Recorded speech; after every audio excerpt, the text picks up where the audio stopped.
નમસ્કાર દર્શક મિત્રો, અમરેલી જિલ્લા તથા બગસરાની આસપાસના સમાચાર જોવા માટે અમારી ચેનલને સબસ્ક્રાઇબ કરો, જેથી તમને નવા સમાચાર જાણવા મળે. મળતી માહિતી મુજબ બગસરામાં 12 જેટલા ગણપતિને પરમિશન મળેલી, તેના સિવાય બીજા અન્ય નાના જે ઘરોમાં રાખેલા હોય તેવા 40 કરતાં વધારે ગણપતિ દાદાની મૂર્તિનું વિસર્જન કરવામાં આવ્યું હતું. જ્યારે આ બાબતે પાલિકા દ્વારા અને કોઈ અઘટિત બનાવ ન બને તેના માટે તરવૈયા રાખી વિસર્જન કરવામાં આવ્યું હતું. જ્યારે આ તકે પોલીસ દ્વારા પણ ચાપતો બંદોબસ્ત રાખવામાં આવ્યો હતો અને ઓક્સિજન ગ્રુપ દ્વારા શરબતનું આયોજન કરવામાં આવ્યું હતું. વિસર્જનને વેળાએ ભક્તોના હૃદય ભરાયા અને અગલે બરસતું જલ્દી આના નાદ સાથે વિસર્જન કરાયું હતું. રિપોર્ટર સમીર વિરાણી, બગસરા.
गणपति बापा गणपति बापा गणपति बापा हेलो ग्लास बधाई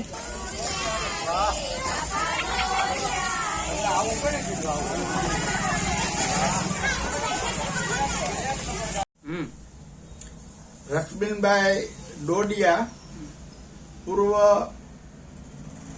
પ્રમુખ શ્રી નગરપાલિકા બગસરા, ચેરમેન બગસરા નાગરિક સરાફી સહકારી મંડળી.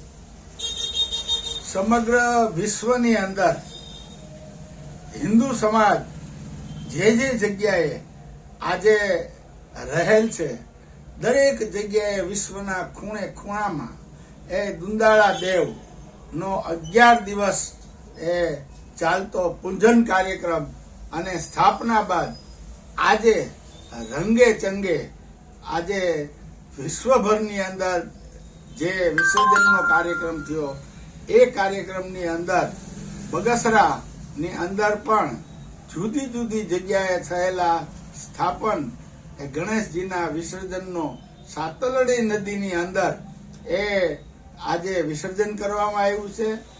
સમગ્ર સનાતની એ કોઈ પણ શુભ કાર્ય કરે ત્યારે પ્રથમ જે દેવને બેસાડવામાં આવે છે એ જ દુઃખ હરતા, વિઘ્ન હરતા એવા આપણા ગણેશજીને આજે વિસર્જન ખૂબ શાંતિથી લોકોએ રાસડા લીધા, બહેનોએ ગીતો ગાયા, યુવાનોએ કૂદી નાચી અને એક અનેરો જે ઉત્સાહ અને ઉમંગ એ આજે બગસરાની અંદર દેખાણો.